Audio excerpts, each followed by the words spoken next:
तस्मै Shri Haresh. Because of network issue, I was not able to connect. So we'll continue our discussion. So this is a very important point which Jadabharat is making to King Rahugana. Rahugana's argument was, I am doing my duty, and it is already according to the position which I was given, I am performing it. So what is wrong about it? And for that, Jadabarth is giving, he started with explaining about how this mind creates all these situations, and the cause of all the situations which you are in is the mm, uncontrolled contaminations in the mind. So that is the main reason that is explained here. So we will try to see it in a more detailed way. So from text number 3, so we have discussed about faith also. So from text 3 onwards, he starts about describing the mind.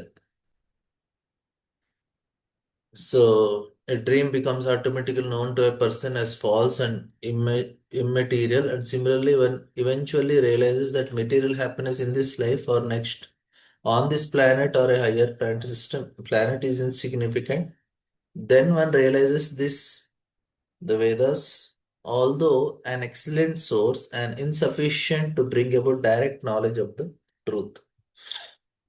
And then he starts explaining about as long as mind. So from here, the main topic, the main discussion, and he takes this theme for the next further verses, also further chapters also, uh, because we have to know more and more deeply. This is a very deep and complicated subject.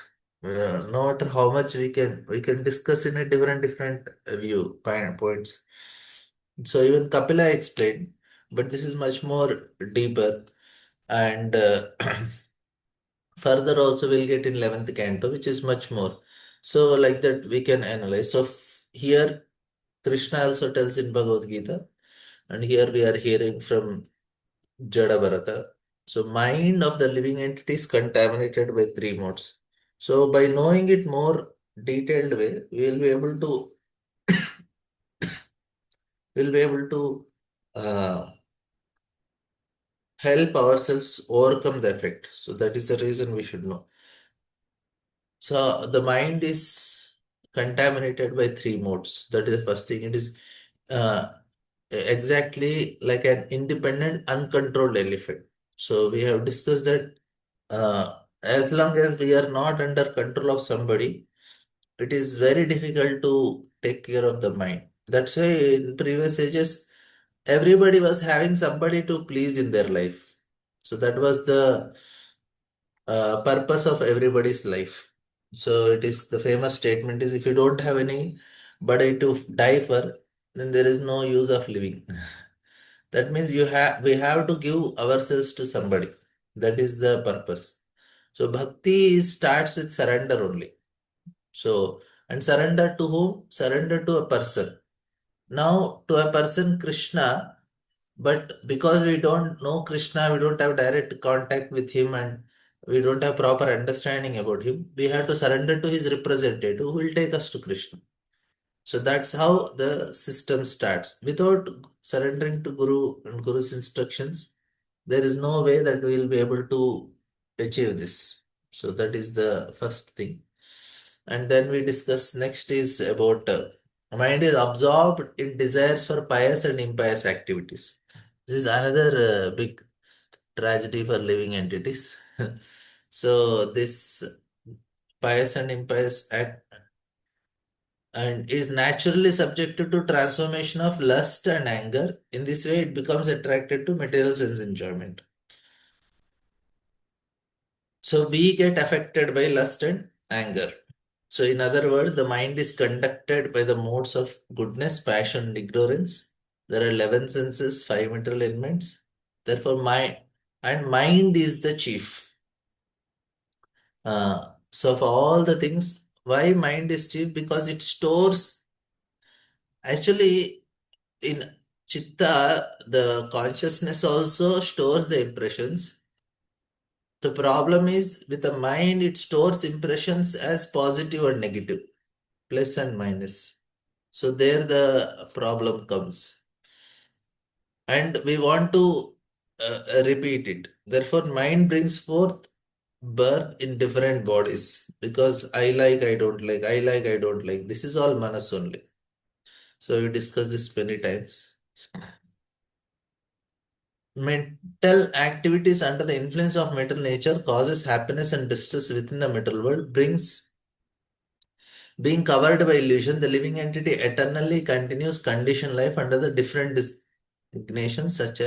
Such living entities are known as Nitya Baddha, eternally born. So, and Prabhupada, this is about purposes, and actually for this materialistic mind covering the living entity soul carries it to different species. So the mind is only taking us different species. Due to mind, the living entity suffers material enjoyment, distress, and happiness. So there is a small, see this, there is a,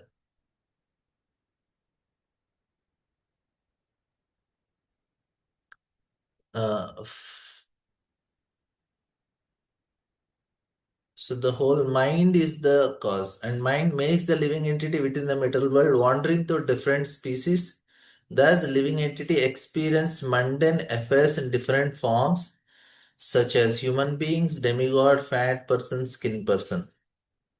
So mind is the cause. And then this was the last shloka we discussed. When living entity's mind becomes absorbed in sense gratification for mental world, it brings about his conditioned life and suffering within the material situation. However, when the mind becomes unattached to material enjoyment, it becomes cause of liberation. When the flame in a lamp burns the wick improperly, the lamp is blackened. But when the lamp is filled with ghee, it burns properly. There is bright illumination. Similarly, when the mind is absorbed in sense gratification, it causes suffering. When detached from sense gratification, it brings about original brightness of Krishna consciousness. Such a nice analogy. So we will try to. I will just make connection of all these things. Just after finishing 2 3 verse, I'll show you how they are connected properly. So it's a very systematic presentation. It is not randomly telling. The five working senses, the knowledge acquiring senses, this, and there is also false ego. In this way, there are 11 items in mind's function. O hero, the object of senses, the organic activity such as evacuation, and the different types of bodies, societies, friendship, and personalities are considered by learned scholars the fields of activity for the functions of mind. This is where the mind functions. So I will just tell the difference. See, memory is there, which is stored. This is, we can call, instead of, we can call it impressions. Okay, we'll just take it as.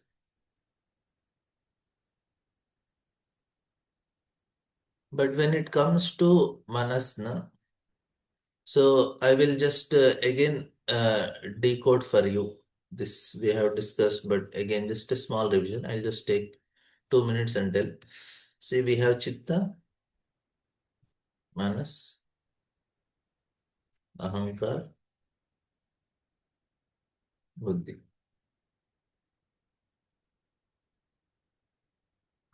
So here the what happens is, say we saw ice cream. Senses, senses, they saw ice cream.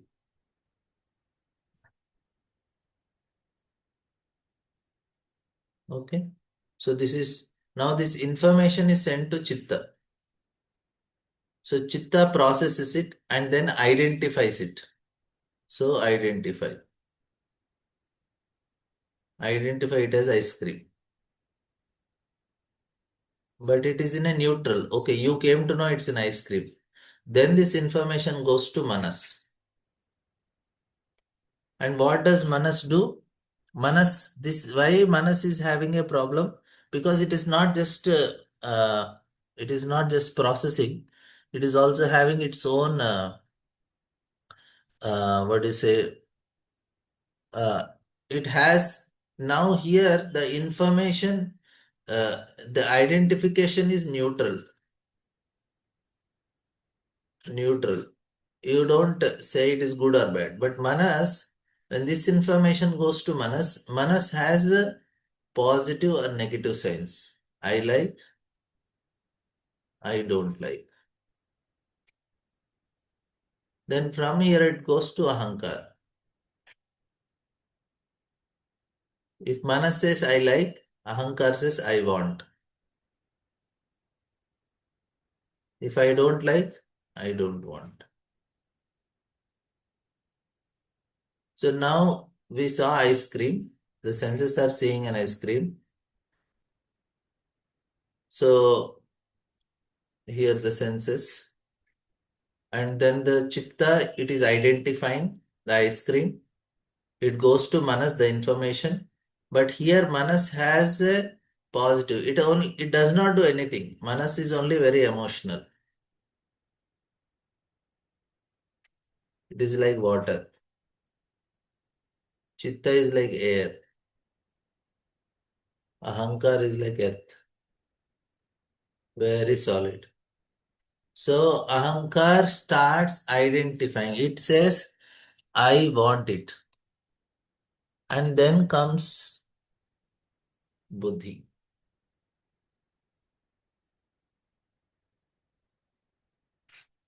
So Buddhi gives an idea how to get it.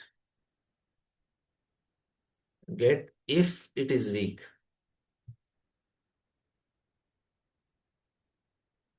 If Buddhi is weak, it will only assist uh, weak Buddhi assist.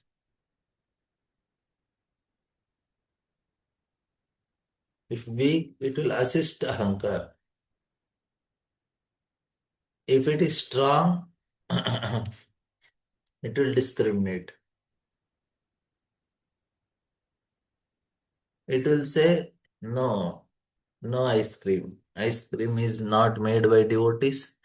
It is not used by the milk from the cows which are not going to slaughterhouses.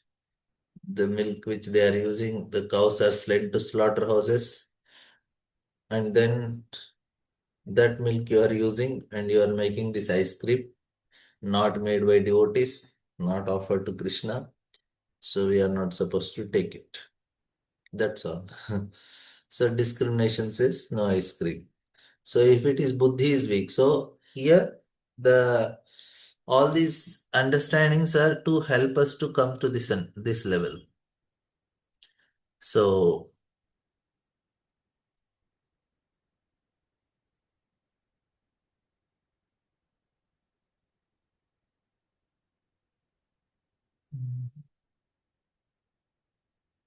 just a minute, I will just show.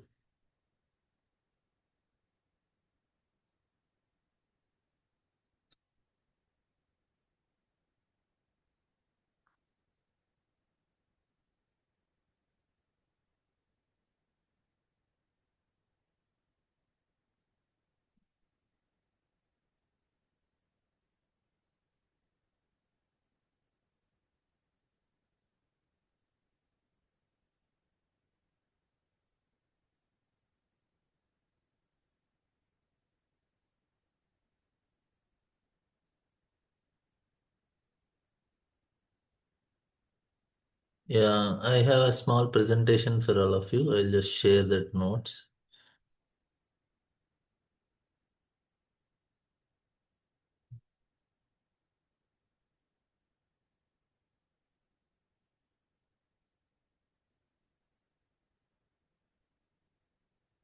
So this is So these are the analogies that is.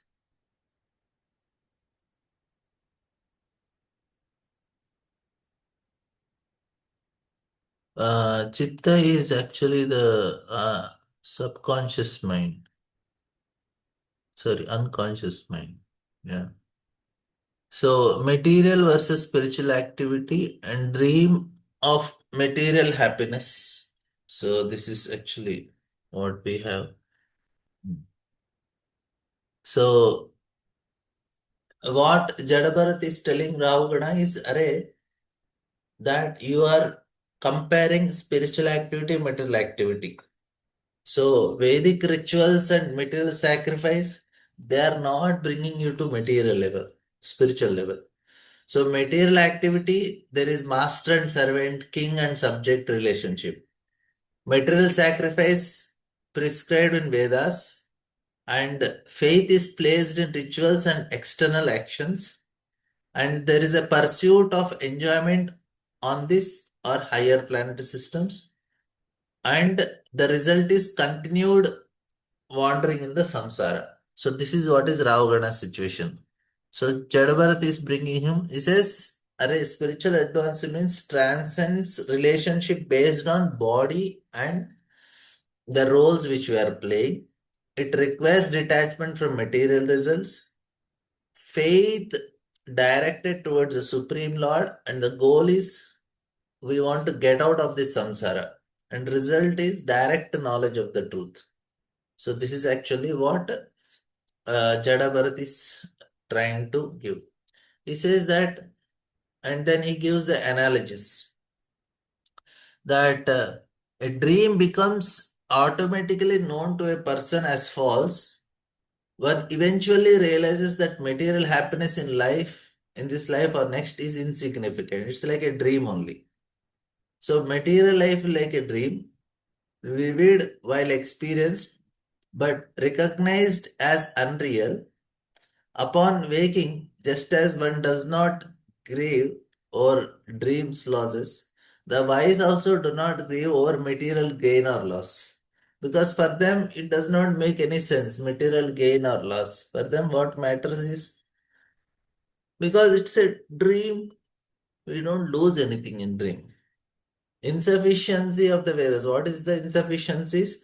Even the Vedas, an excellent source, are insufficient to bring about direct knowledge of the truth when a person remains attached to material results and ritual sacrifices, ritualistic sacrifices.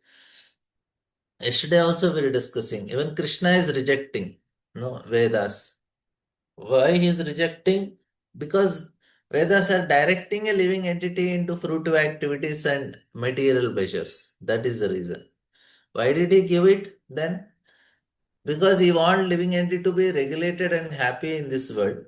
But he want ultimately living entity to come out of this world. For that he has made some other special literatures. Nistraigunyo Bhavarjana. Go beyond this Veda system. And then the spiritual advancement begins when the soul recognizes the insufficiency of both this worldly and otherworldly, heavenly enjoyment. This recognition is the catalyst for genuine seeking. So now the mind described as independent, uncontrolled elephant is perpetually agitated by three modes of material nature. This agitation is the root of all bondage. Sattuguna, it creates pious tendencies, expands sensory jurisdictions, and produces subtle bondage through virtue and leads to birth among demigods and sages. This is what actually Sattuguna in the mind is doing. And what is Rajas doing? It generates lust and ambitions, creates strong sense attachments, and drives impious action activities and leads to birth in human society. And whereas ignorance, it produces anger, inertia, creates deepest illusion, generates most harmful karma, leads to birth in animal form. So you are seeing what is the three modes that are doing to a contaminated mind. So these are the three modes, and that's how our mind is made of. Our mind is made of these three modes only. And now we are caught up. And we can see people who are doing pious activities or they're producing subtle bondage when they are doing some charitable activities, and then they will be elevated to higher planetary system. So mind is not helping them to come out of this material world because of sattva. Rajoguna, there is no hope because there is so much lust and ambition, and sense of attachment is very strong, and they take birth again. And tamas, needless to say. So mind is the chief among the 16 elements. 5 elements, 10 11 senses is a direct cause of birth in different species. Clear? And then we have knowledge acquiring senses and functions, and we all know this mind is the chief of 16. So false ego says, this is my body, this is my society, this is my family, this is my nation. And working senses, knowledge acquiring senses, and field of mind's activity. What is that? Sense objects, organic functions and actions, body, society, friendship, personality, nationality. So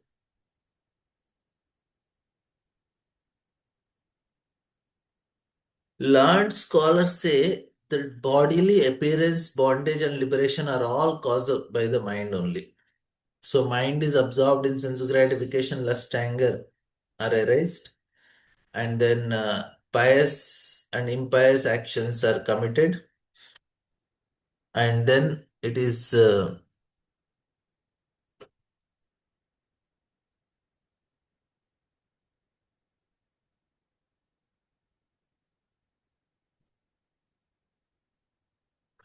pleasure and pain and further illusion of cyclic conditions. So this is the cycle of bondage. So if first is what is happening to the mind, it is getting absorbed in lust and anger.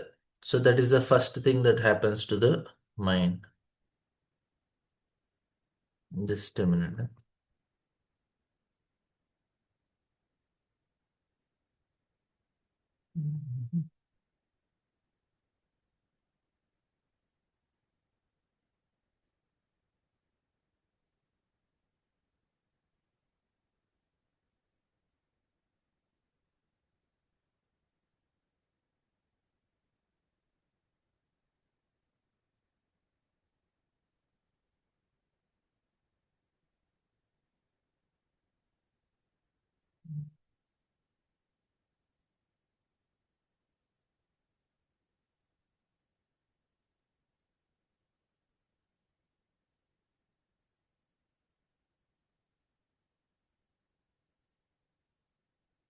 So lust and anger, it takes us to pious and impious activities, then pleasure, pain, further illusion. So this is how the cycle works. And attached mind, like a lamp with a poorly burning wick, blackened produces only smoke. Whereas, so this mind is absorbed in material sense gratification, constantly agitated by desires, creates diseases, lamentation, illusion, fosters attachment, greed, and enmity, binds the soul to repeated birth and death, and produces suffering at every turn. And whereas detachment, like a lamp filled with ghee and burning properly, bright illumination everywhere. So this is unattached to material enjoyment, free from agitation of modes, becomes the cause of liberation, restores original Krishna consciousness, perceives the soul's true nature, experiences the original brightness of the soul. So there is some more. After finishing the remaining translations, we'll come to further this. Few more points are there. That is from the next.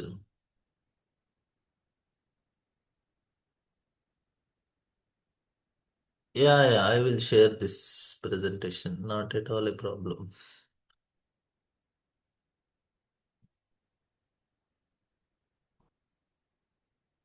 So I just told why Manas is the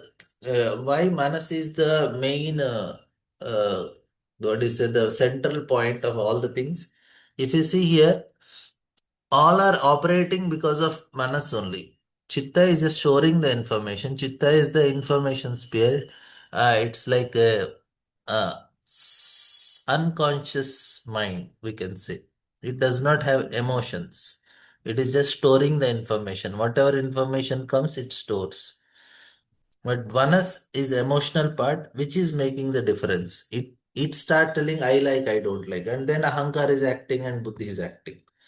So here, mind is controller of the five knowledge acquiring senses, five working senses, because the information goes there. Each sense has its particular field of activity. In all cases, the mind is the controller or owner. By the false ego, one thinks oneself, the body, and thinks in terms of my body, my house, my family, my society, my nation, and so on. These false identifications are due to the expansion of false ego. Thus, one thinks that he is this or that. Thus, the living entity becomes entangled in material existence. So, this is the presentation given by King Jadavartu Ravagana. For us, we have to make so much to understand it. Because Ravagana is very pious king, so he could immediately understand sound, touch, form, taste, and smell are objects of the five knowledge acquiring sense. Speech, touch, momentum, evacuation, and sexual intercourse are the objects of working senses. Besides this, there is another conception of which one thinks this is my body, my society, my family, this is my nation. So for this 11th function of mind is called false ego. According to some philosophers, this is the 12th function and its field of activity is the body. So there are different objects for 11 items. Though the nose we can smell, by the ears we can see, by the ears we can hear, eyes we can see, ears we can hear, and in this way we gather knowledge. Similarly, there are karmendriyas. So Prabhupada is explaining karmendriyas, gyanendriyas. So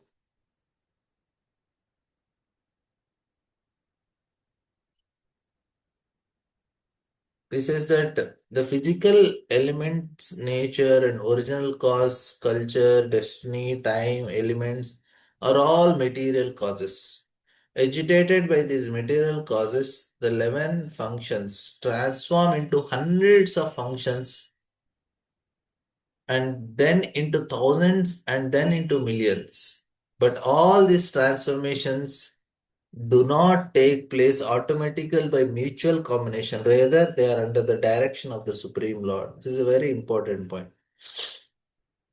Even though it looks like automatically it is functioning, but Lord is there everywhere to guide or direct. One should not think that all the interactions of physical elements, gross and subtle, that causes the transformation of mind and consciousness are working independently. They are not working independently. Very, very important point. They are under the direction of the Supreme Lord. And Krishna says that that the Lord is situated in every Sarvasya chaham hridi sannivishto. So he is witness and order giver also. Upadrishta Anumanta. Maya dikshena prakriti suyate sacharacharam hetunanena kaunteya jagat viparivartate. So Lord is making sure that things are happening properly.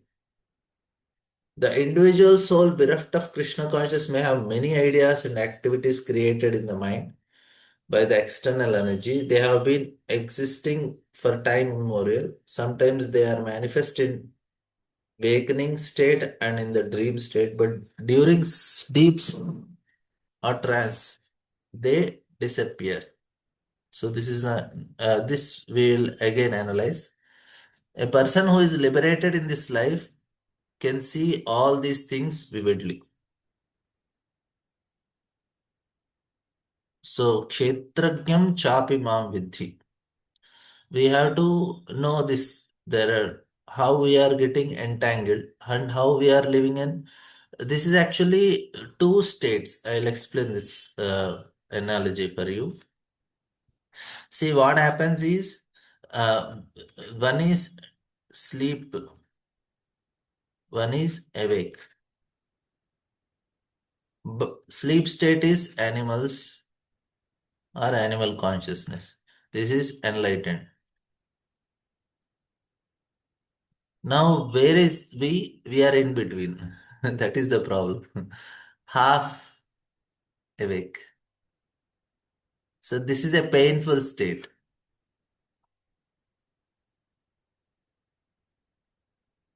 This is person who is deep sleep enjoys, who is enlightened, he enjoys. We are in between, that's why we suffer. Like you are, uh, especially in winter season, you have to wake up at 3 o'clock in the morning. So alarm rings, and then we say maybe little more I can sleep. So we know we have to wake up and go for Mangalarti, but one side we know we have to wake up, and another side we want to sleep more. So this is where we are stuck up. That's why Bhagavatam in third canto, if you remember, in the fifth or some fifth chapter, it is said that Vidura says that two people in this world are very happy. One is a foolish fellow, one is an enlightened person. Remaining are all miserable. So miserable in the sense that we know it is not reality, but we are not able to give that up also. Now we are hearing. And even outsiders who are not devotees, they also have some understanding. Array, it is all illusion. But they cannot give it up. So half awakened state. So this is how the understanding is. We have to come out of this. Like say another, I'll explain another analogy from the Shastras. This is from Shastra only. Another analogy is the burning of wood. See, if wood is properly burned, the fire, it burns properly, then there is no problem. But if it is fire is weak, then what happens? Smoke comes. And smoke is very irritating. It is neither burning nor just normal. You are in between and smoke comes. People, eyes are burning, people are coughing and sneezing. All these things are happening because of the smoke. So for us, uh, this energy can be used many ways. Our bhakti, if we are the holy name is very powerful. If we are not doing it properly, it is like half burning. So it gives more pain. Array, I'm chanting, but somehow nothing is happening. It is very miserable. At least outside I was better. I could have enjoyed something. And I came to his car, not able to enjoy also, not able to suffer, go back and so in between, it is like a smoke and people are miserable. That's why we have to do our sadhana nicely. Otherwise, we'll feel that misery very badly. It's na ghar ka na ghat ka. And same thing Arjuna says. "Then what about this cloud, which is, it is neither on the earth as water and continuing. Other, it is not in the cloud with huge cloud, which can do something. It is just wandering in between, separated from the main thing. So similarly, our situation also becomes like that.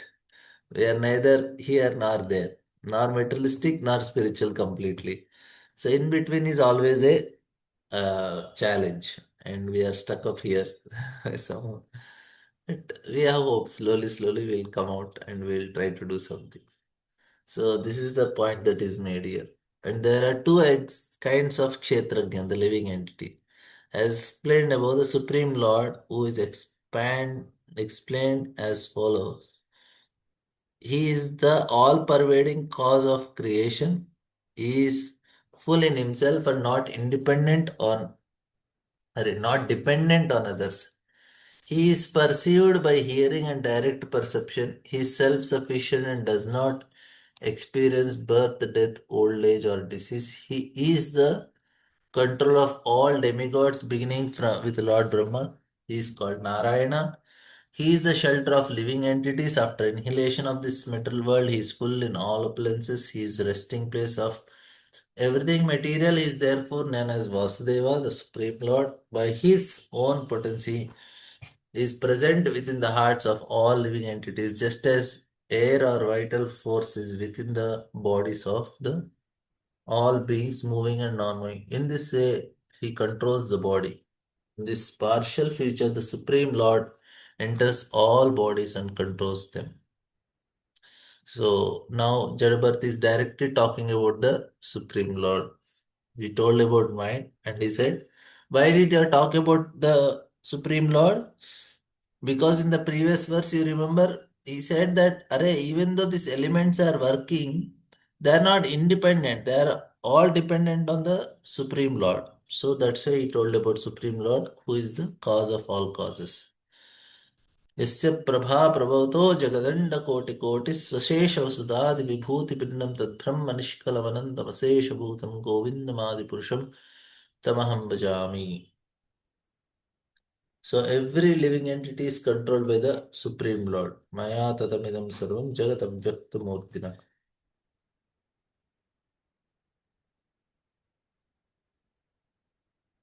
So then the last, we have three verses before this, and then I will go back to the presentation. My dear King Rahugada, as long as the conditioned soul accepts the material body and is not freed from the contamination of material enjoyment, and as long as he does not conquer his six enemies and come to the platform of self realization by awakening his spiritual knowledge, he has to wander among different species, different places, and different species of life in this material world. So, not free from material contamination. So, what should be freed? The mind should only free because that is a connection, right? So, whatever sadhana we are doing for the subtle body only. So, that's what Prabhupada is telling. When mind is absorbed in material conception, he thinks that he belongs to a particular nation, family. These are all called upadhis, designations, and one has to become free from them and within muktam, free from all. Free, if one who is not freed, he has to continue conditioned life in material existence. So we have to check ourselves whether I'll get next body or not. This is the criteria. So and the soul's designations, the soul's designation, the mind is the cause of all tribulations in material world. As long as this fact is unknown, the conditioned living entity has to accept miserable conditions. It is not repeating. So that's why I made the presentation. You'll know the difference, what he is talking about. Just one more verse and we'll go to the presentation because it may look, alright, they are telling the same thing. Not same thing. It is telling different thing only. And the Jadabarth will not be redundant. He has some particular.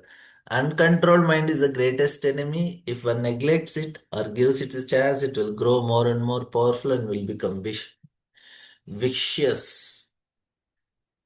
Sorry, become victorious. Although it is not factual, it is very strong. It covers the constitutional position of the soul. O king, please try to conquer this mind by the weapon of service to the lotus feet of spiritual master. You see, what is the solution? First, only we discussed. The solution is to serve the lotus feet of the spiritual master and supreme lord. Do this with great care. That's all. We have to be personal. That is the bhakti method. And there is one easy way with which the mind can be conquered. Disobedience. The mind is always telling us to do this or that. Therefore, we should be very expert in disobeying the mind's order. Prabhupada is telling. Gradually, the mind should be trained to obey the orders of the soul. It is not that one should obey the orders of mind. Srila Bhaktisiddhanta Thakur used to say that to control the mind, one should beat it with shoes many times just after awakening, and again do one is before going to sleep, same thing. In this way, one can control the mind. This is the instruction of all Shastras. If one does not do so, one is doomed to follow the dictations of mind. Another bona fide process is to abide strictly by the orders of spiritual master. You see, this is the important bona fide process. Strictly follow spiritual and engage in Lord's service. ब्रह्मांड ब्रह्मिते को न भाग्यवान जीव गुरु कृष्ण प्रसाद पाए भक्ति लता बीच. So we'll come back to our presentation.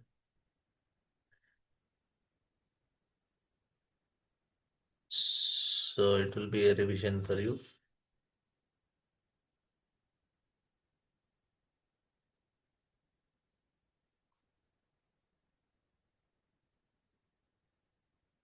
Yeah.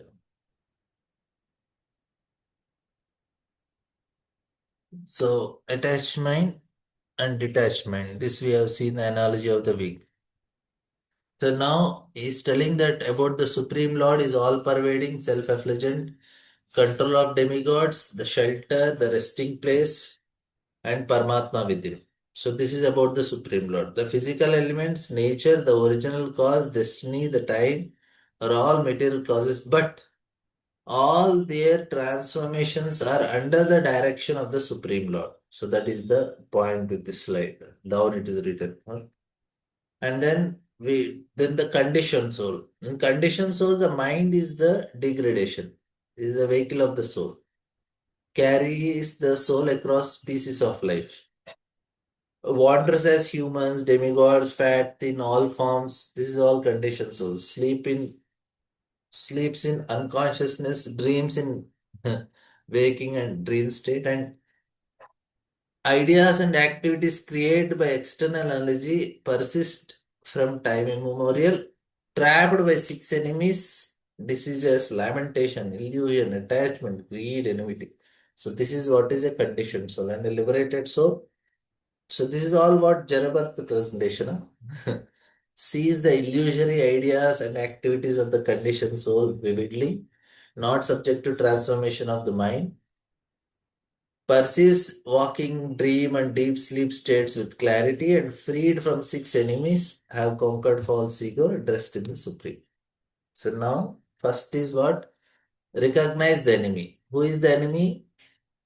Uncontrolled mind is the enemy. Is not a friend but the greatest enemy. Without this recognition, no effort towards conquering it will be made with sufficient urgency. So, this is the first thing. We have to recognize that, oh, my enemy is my uncontrolled mind. You all agree? Okay. Second is, do not neglect or indulge it. So, second is, if one neglects it or gives it a chance, it will grow more powerfully. So, this is actually what is told in the previous verse that Array, Prabhupada is writing in the purport. Just disobey the orders of the mind. That's what. And the third is solution is what? Okay, one solution is you have to, best solution is disobey. And what is another solution? The weapon of service to the lotus feet of Guru cuts through the bondage created by the mind. Surrender and obedience to a realized teacher directly weakens the false ego. You are seeing the difference? And then last thing is combined with the devotion to Lord Krishna, this service transforms the mind from cause of bondage into the cause of liberation. The lamp burns with ghee, no smoke. So this uncontrolled mind is the greatest enemy of the living entity, and we can use it to just come out of it. So here the key teachings. cannot lead to spiritual advancement, only Vedic rituals without inner transformation. This is material activity. It does not lead to spiritual advancement. And then then the analogy is given of a dream. So material happiness is compared to dream, and it is very insignificant for the people, and the Vedas alone are insufficient to direct realization.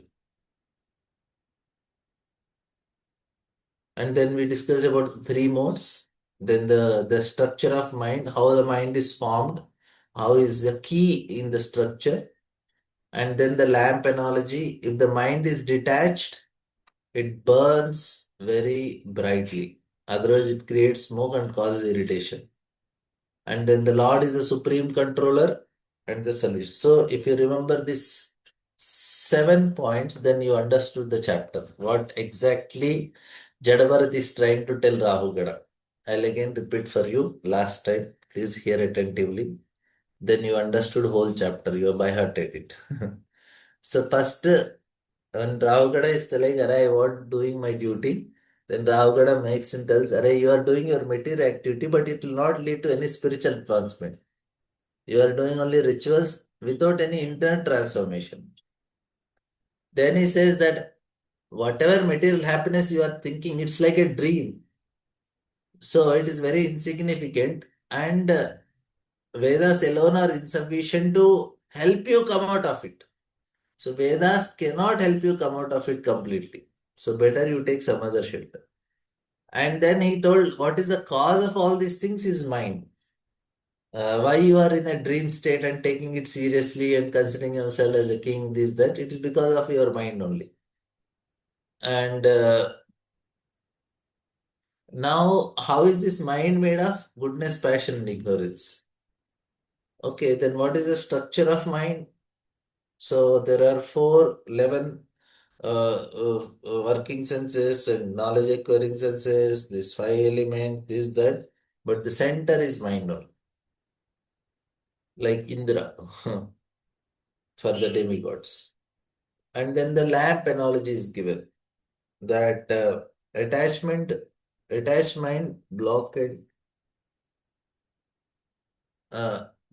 Blackened lamp. So if you're attached, then it is a problem. If you're detached, it's free.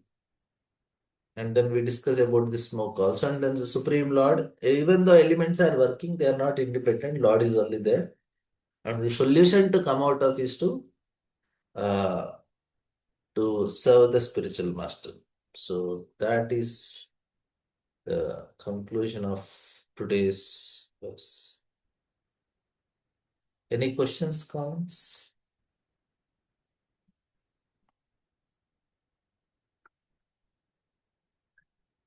If we don't have, then we can end.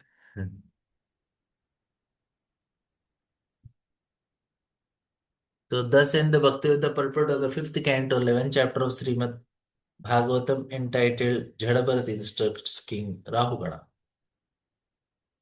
So we completed successfully 11th chapter, and 12th, 13th are also very nice. But I don't want to. We can start, I think. Okay, if you don't have question.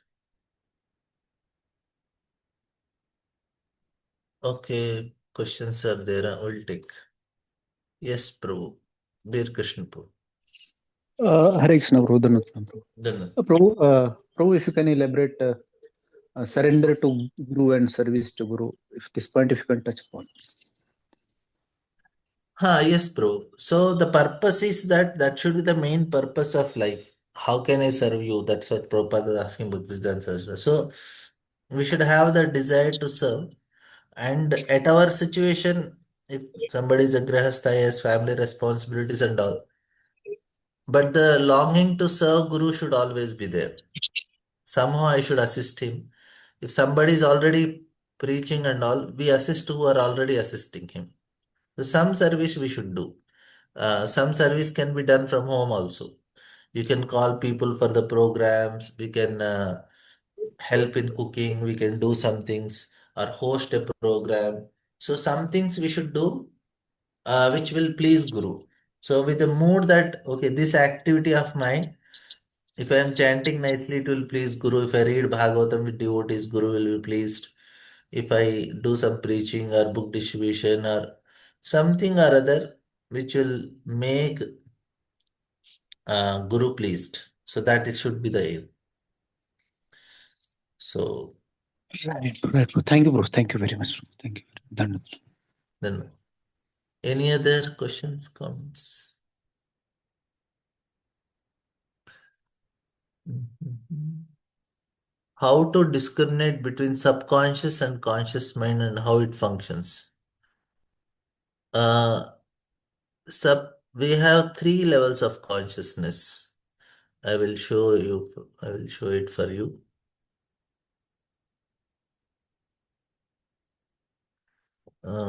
Here I will write.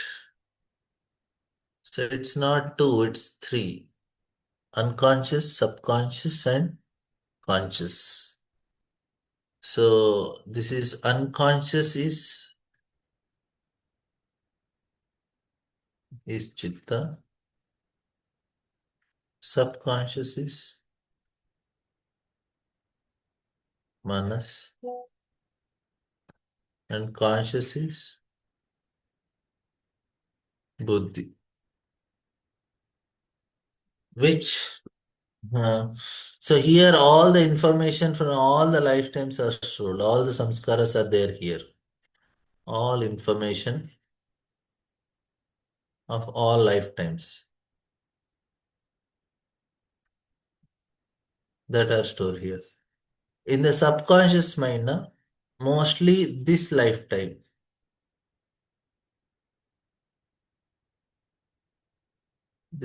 information.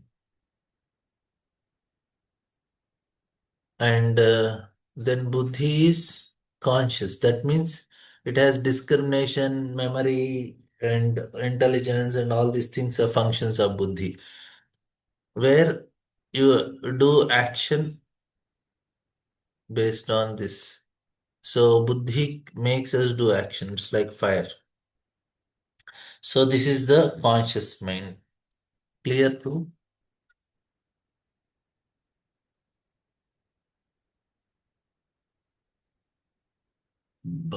You can raise your hand. Uh, Dr. Bhavani Natji, Prabhuji. Because, okay, I'll unmute you. Hmm,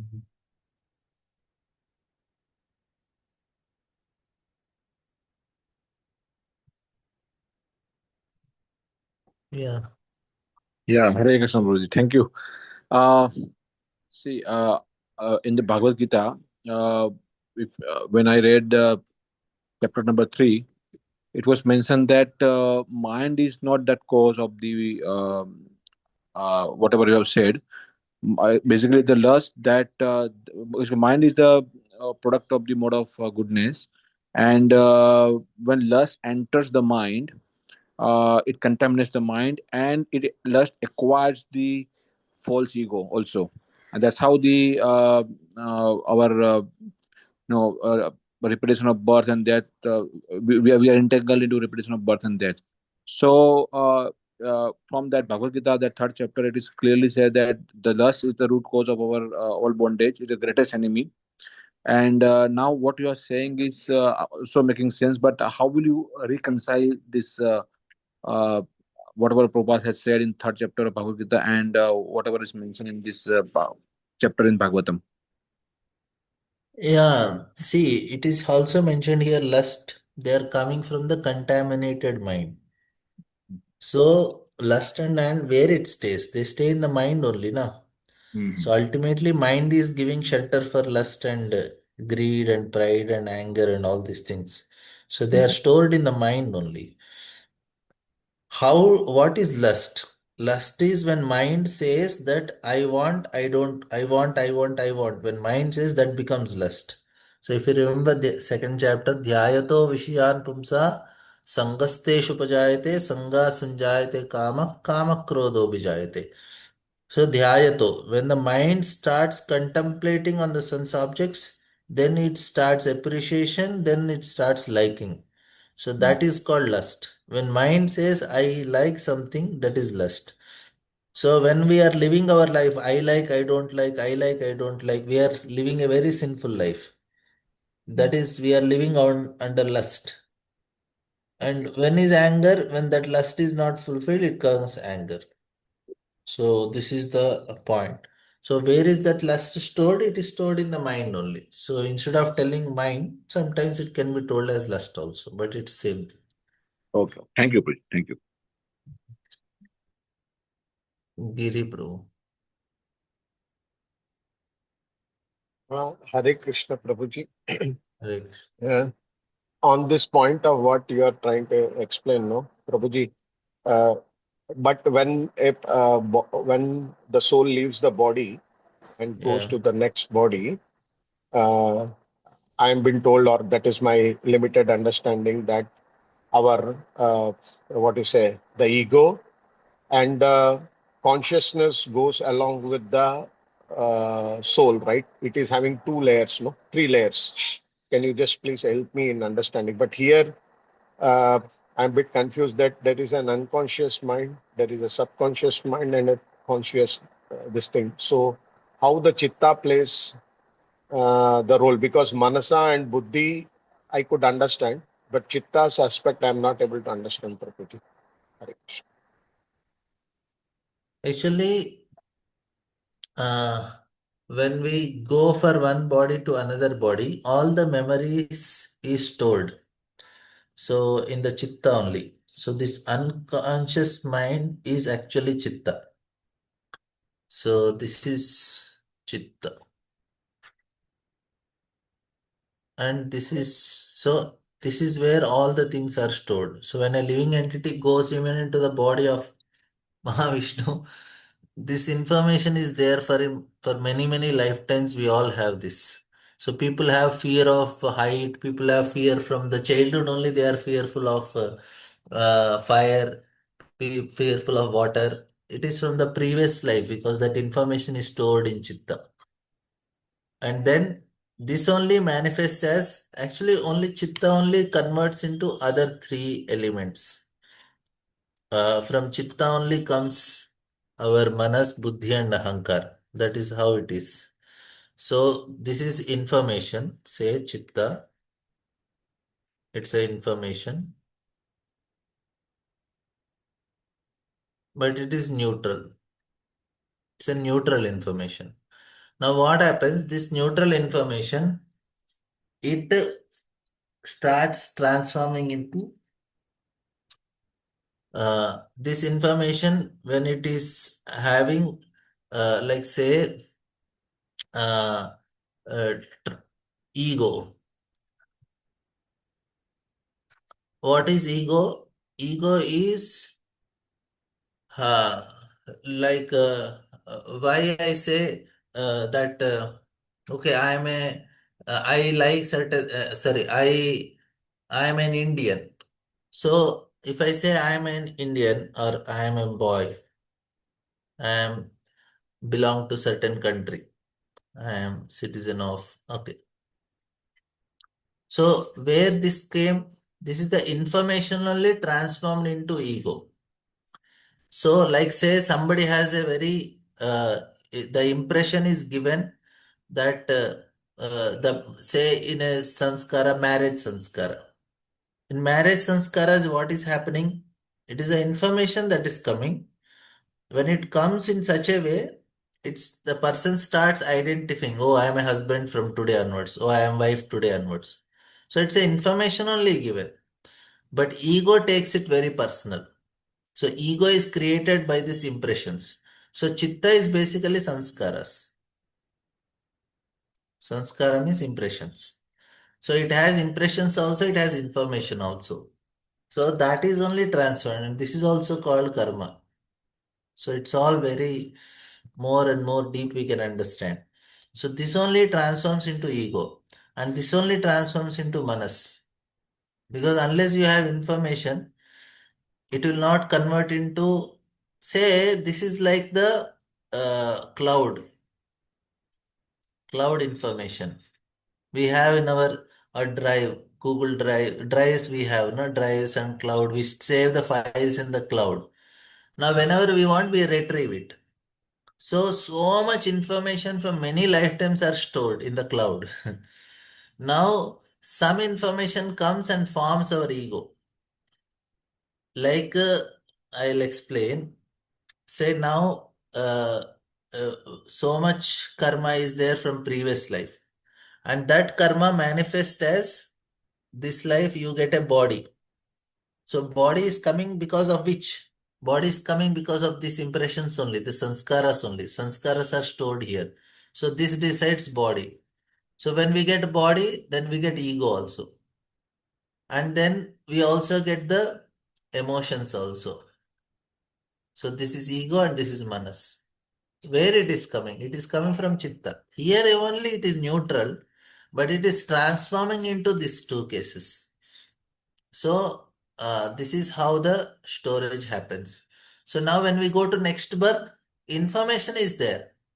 And in this information, Vidhata, the Brahma, who is the Vidhata, he takes some information, some sanskaras which are there in the chitta. He gives a particular body, and that body gives certain emotions also. This is all our karma.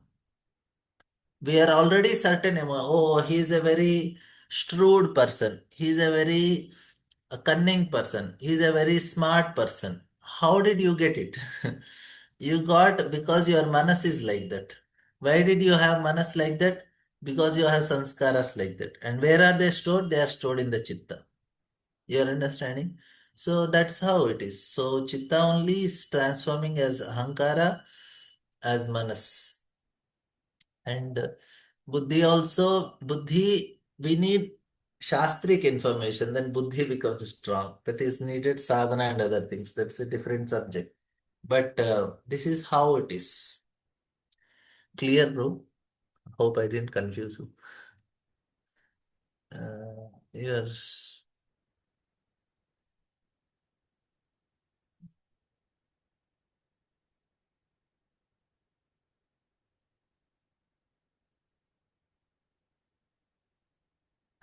Okay, we have one more. Bro, when one does nice sadhana, but in another able to meet and not able to meet and talk to Guru in today's situation, then it is that Guru Maharaj knows how one is very sincerely doing sadhana.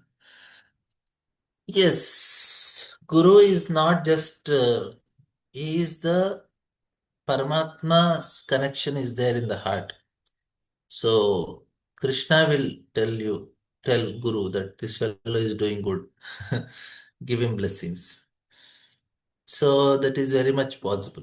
Even though we may not meet, but the mercy of Guru is anyway there because Paramatma is there in the heart. So he will know it. Don't worry. Okay. Hope I didn't confuse.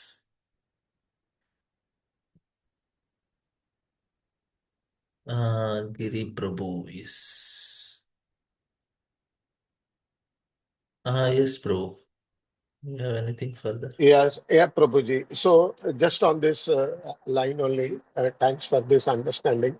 So in this life, I'm having a contaminated mind, okay, because of my previous life's samskaras, and that is like that is converted into a form of ego, which is becoming the hindrance for me to do my devotional service completely and fully surrendered to Krishna.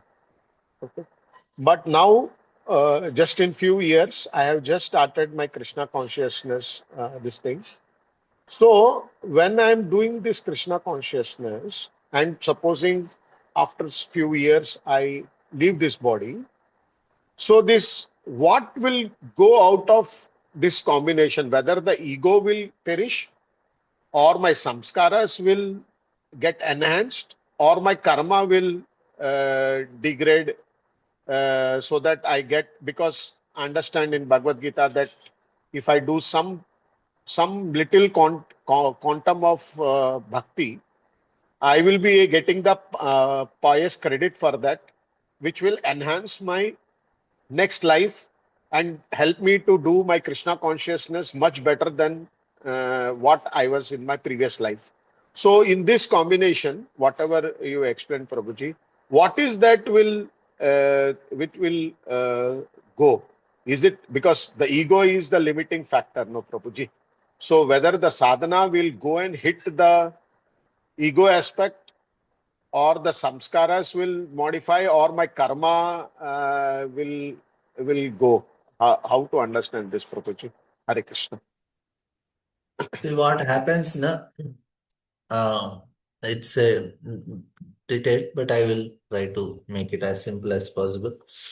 See, when we perform action consciously, unconsciously. So when you perform consciously, no impressions. That means no samskaras. If unconsciously performed impressions, that is sanskaras.